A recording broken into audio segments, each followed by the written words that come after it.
Guys, this show is deep. This show is deep.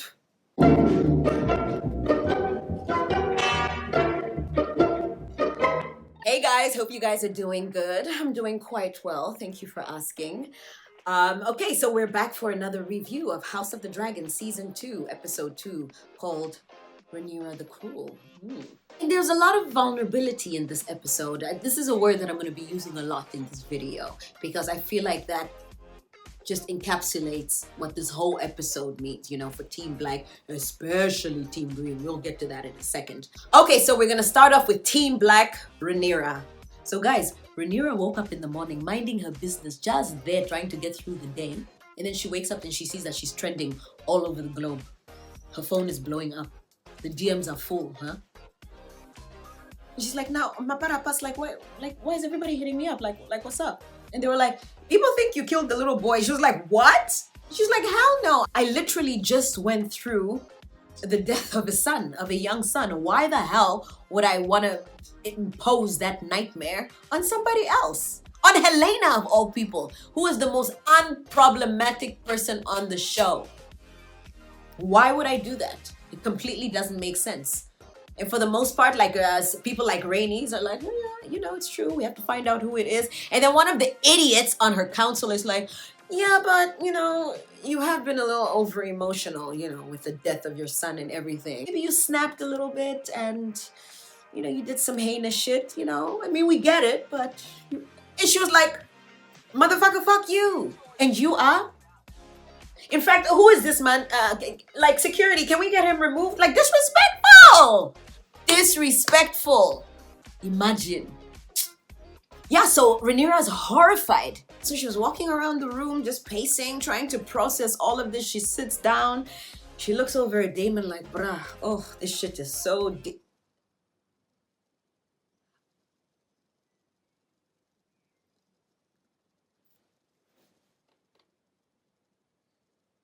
Really, Daemon?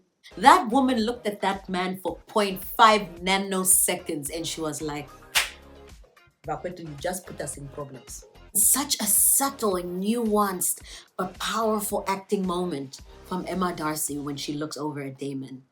Just that you can literally see the wheels turning and you can see the exact moment that she realized it's him. And now she's looking at Daemon. He looks over and this is what he's doing. This is what our brother was doing.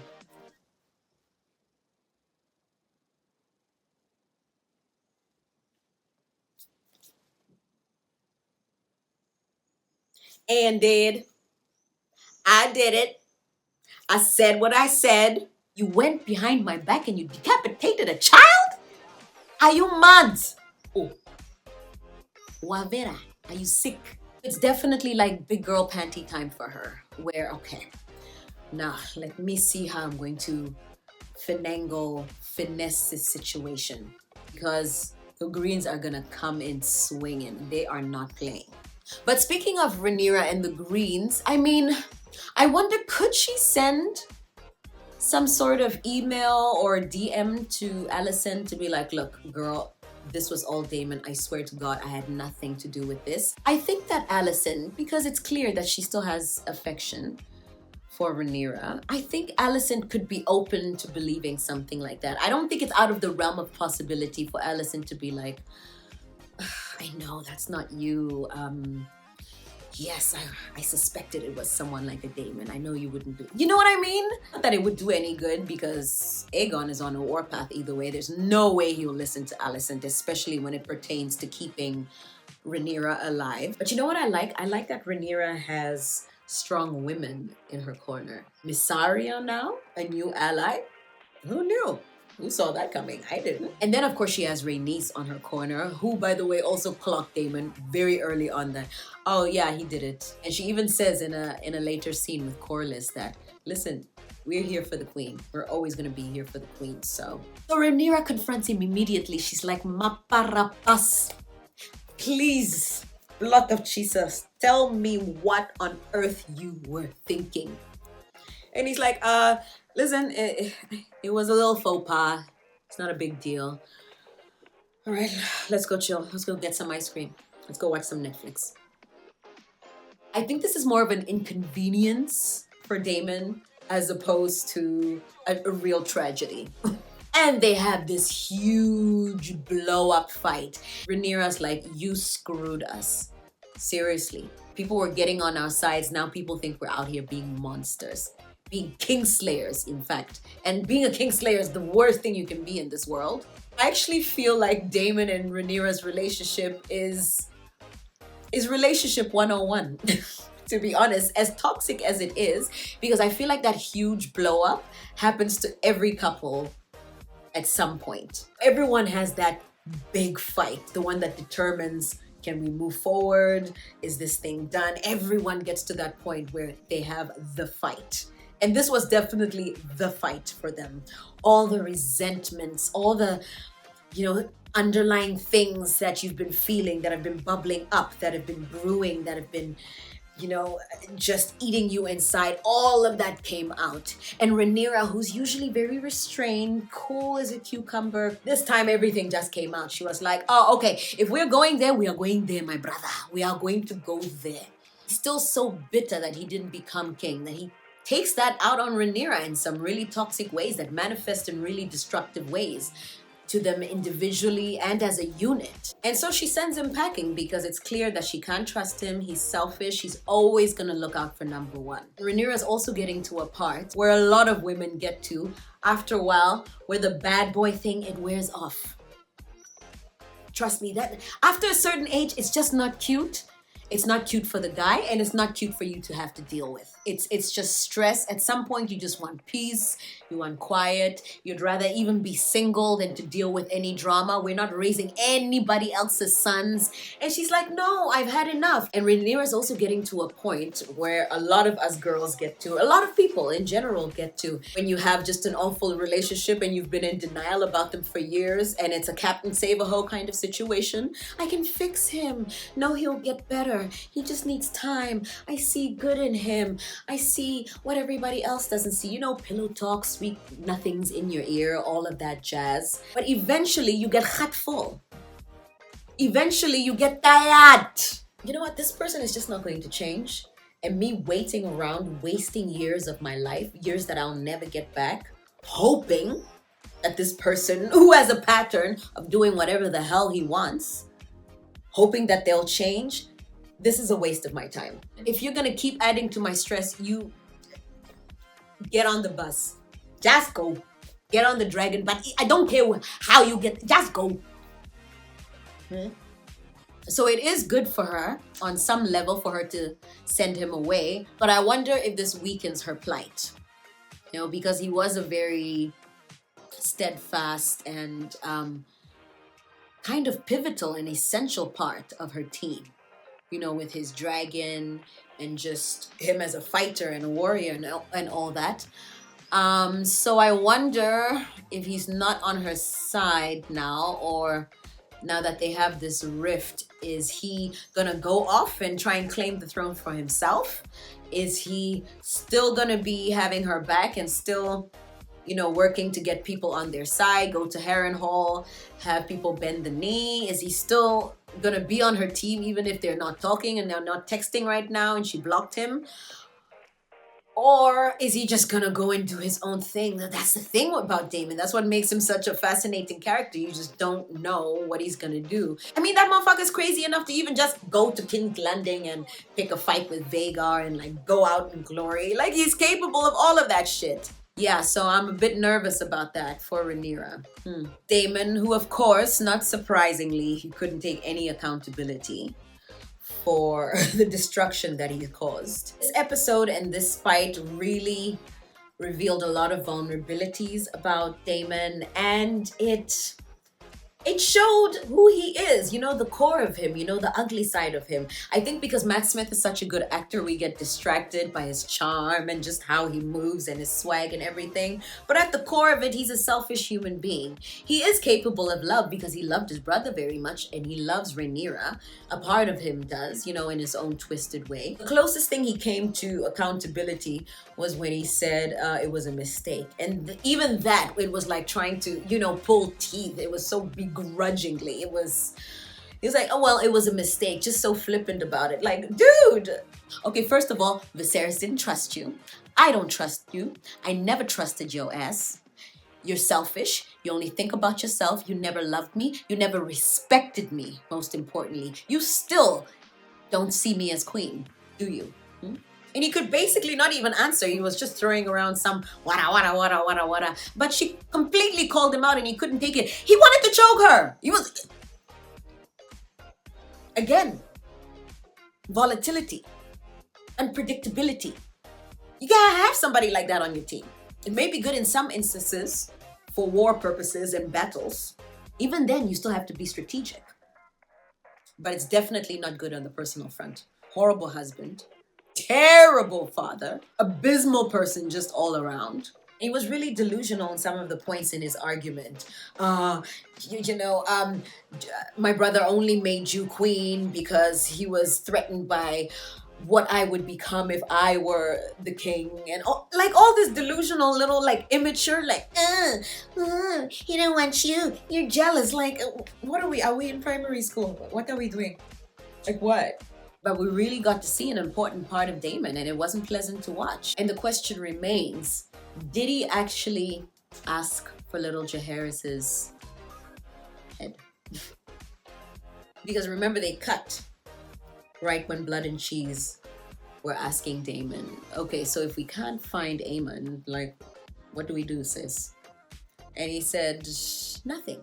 It cut to black there and it cut to the next scene. But I would think he would say something like, just get a Targaryen boy. I don't care which one it is.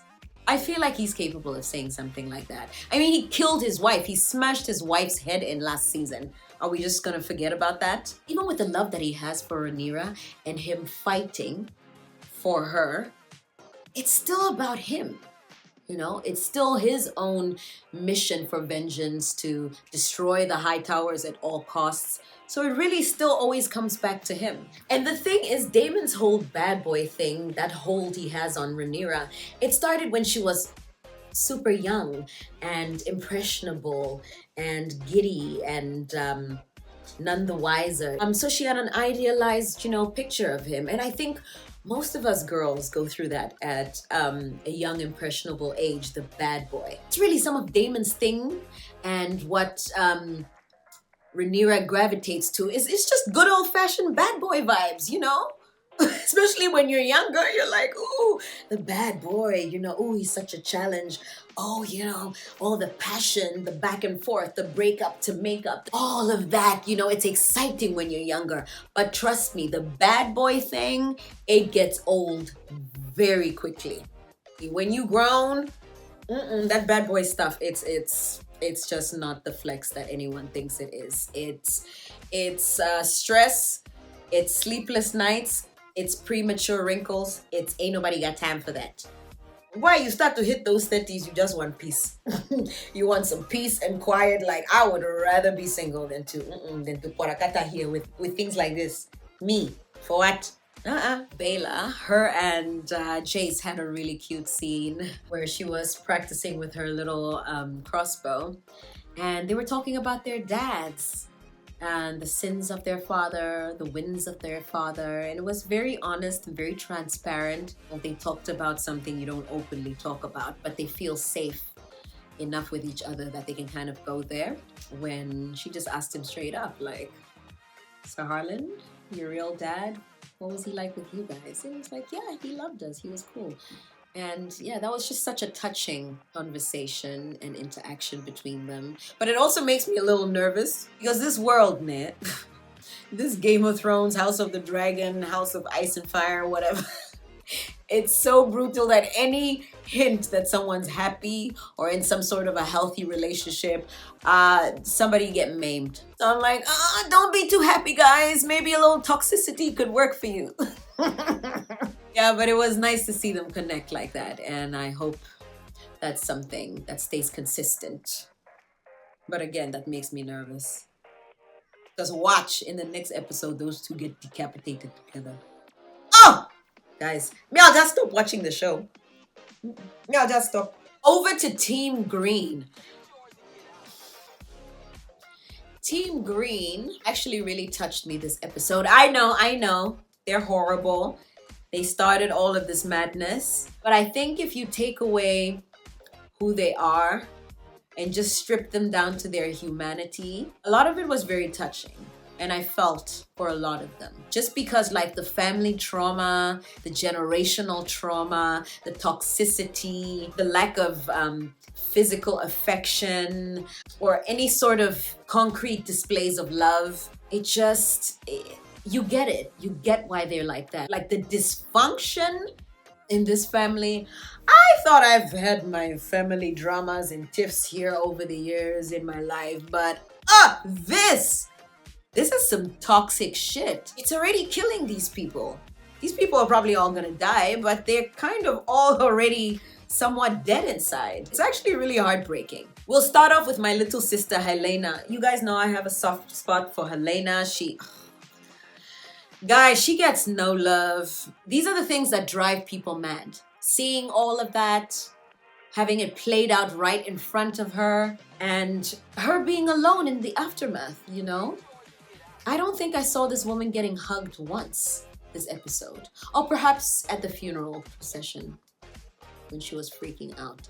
But yeah, there wasn't a lot of hugging from Team Green in this episode or any other episode. They're just not that kind of family. And it shows. The results of that really show, and it's ugly. So on top of everything that she's seen in the last 24 hours, now she has to have a funeral procession. She has to ride behind his body. And Alicent, begrudgingly had to be like, yeah, they want us to do this thing. And she's like, I really don't want to do that. Like, please don't make me do that.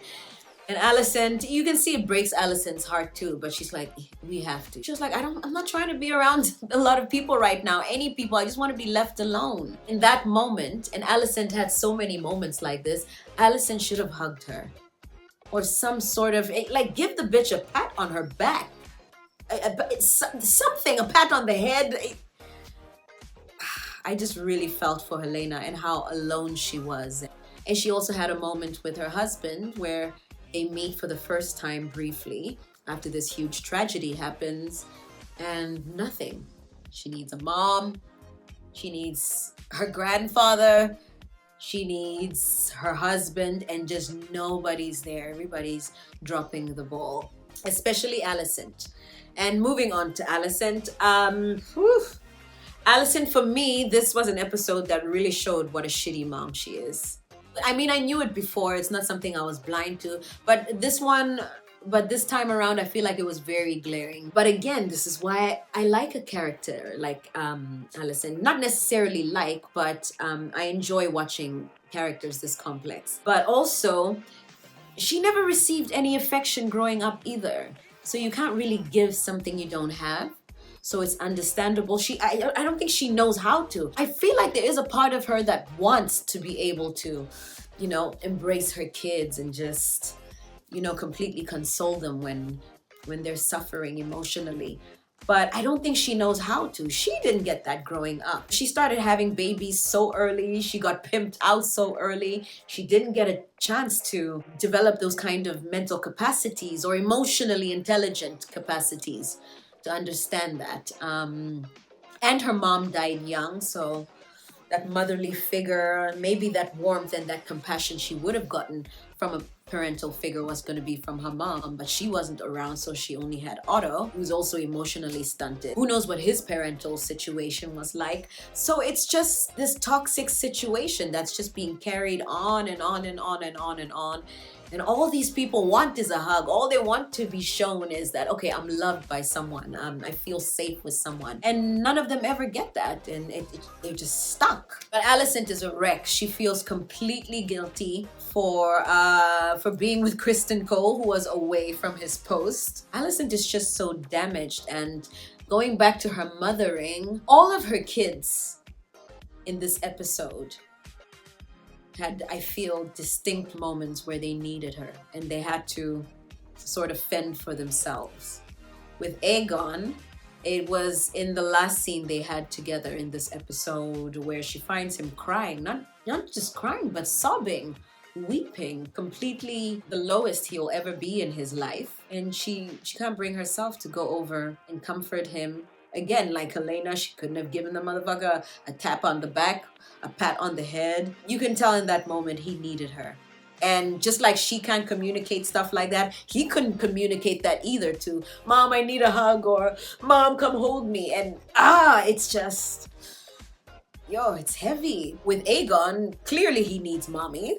He calls her Allison, so he definitely has some deep-seated mommy issues. He had to run off to the madame at the brothels. And it wasn't even a sexual thing, at least at that very moment that they had. But he literally was just cuddling in the fetal position, just wanting some motherly energy that comforts, that safe space, and just to be vulnerable. He confessed a lot of heavy shit because he felt comfortable in that position. And I'm sure in an ideal world, he would have wanted that to be his mom. Well, not in that way, but to be able to speak to her about things like that. It was actually, for me, it was quite a tender moment. You know, just seeing him curled up like that, naked, like, no, I don't want to do anything freaky. I just want to talk. I just want to be in your bosom. And then again with Helena, like I mentioned before, just lost her son. Could use a hug, Mom. Oh, no hug. Oh, okay. I'll just go cry in the shower, cry in the tub. And just like her kids, Allison, while in distress, could probably use a hug from her father. But that's not something he's able to do either. They had like a brief moment where you thought they were going to embrace, but it doesn't happen. So this is such an unhealthy family pathology. Isn't that crazy? And she might want to consider being more affectionate to Aegon in particular, because she's still a little delulu and thinks that, oh, he's still malleable. You know, we can still control him. No, that's not going to happen. But I think if you showed him a bit more affection and kind of gave him that love that he's clearly yearning so much, maybe he would listen to you more down the line. I don't know, maybe start planting that seed. But again, this is not something she has the capability to do. Aegon! First of all, I have to give it up to the actor, because that, ladies and gentlemen, is acting. That man, the emotional, oh my God, explosiveness. I felt every word he said, every emotion he let out. I felt it so like, oof, I get it. Yes, he's a dick. But just that intensive reaction to the worst news he's ever gonna hear in his life was just, that's a performance. Give that boy the cookies. Yeah, but he was pissed. He was completely distraught. Obliterated his dad's Lego set of the kingdoms, the thing that he spent literally so many years building and perfecting. Listen, that era is over, and it's my time now, and it's time for vengeance. A teenage rich boy with anger issues, mommy issues, daddy issues, sister issues, just issues all around. You give that person money, power, and a psychotic right-hand man. Oh, everybody dying. Everybody dying. But for me, where I had a lot of empathy for Aegon was the fact that him and his son were actually cute together. He actually really loved his son. Their interactions together were really authentic, very genuine. And you can see he wanted to break the cycle in some way and be a better father to his son than his dad was to him. The dad was notoriously known for neglecting him and his brothers. The only one he really gave attention to was Rhaenyra. So one of his first power moves was to kill all the royal rat catchers, which was a very risky move because he has an obsession with not wanting to be perceived as weak. And Sir Otto lets him have it. Otto took that boy's wig and he scalped. And he was like, you idiot! This was Otto's like, I messed up, boy. Oh, what have I done? I have created a monster. And eventually, Otto just had to concede. He had to be like, you know what? I've tried. I fought. I hustled for all of this. You don't want it. Good luck. I'm done. And he couldn't have said that any sooner because Aegon was like, yeah, you are done, actually. Yeah, you are. Listen, that little badge, can you just take it off and go and give it to Kristen? Yeah, so he got fired again. This is the second time he got fired by a Targaryen. Ain't that a bitch? And he told Alicent, he was like, listen, good luck, but I've done all that I can. There's only so much a person can take. Me, I'm going home. I tried. I'm tired. Otto is tired. But that's what you get. Karma. Karma doesn't sleep. When Otto dragged him, everything that he was saying was right. He was on the nose about everything. He's like, you're an idiot. You ruined our cause. And to top it off, he also found out that Kristen and the king have been plotting, doing this whole twin against twin, plotting to kill Rhaenyra. And he was like, you guys are the biggest idiots I've ever met in my life. And I hope you guys step on Legos for the rest of your life, every single morning when you wake up. But the thing is, like I said in my last video, Otto wanted to prevent the war. Honestly, he's not bloodthirsty like Kristen and Aegon. He's actually quite pragmatic and actually quite smart and can kind of see the bigger picture. He's not short-sighted. He can play the long game. Just very strategic. Like, these things take time. We have to be careful.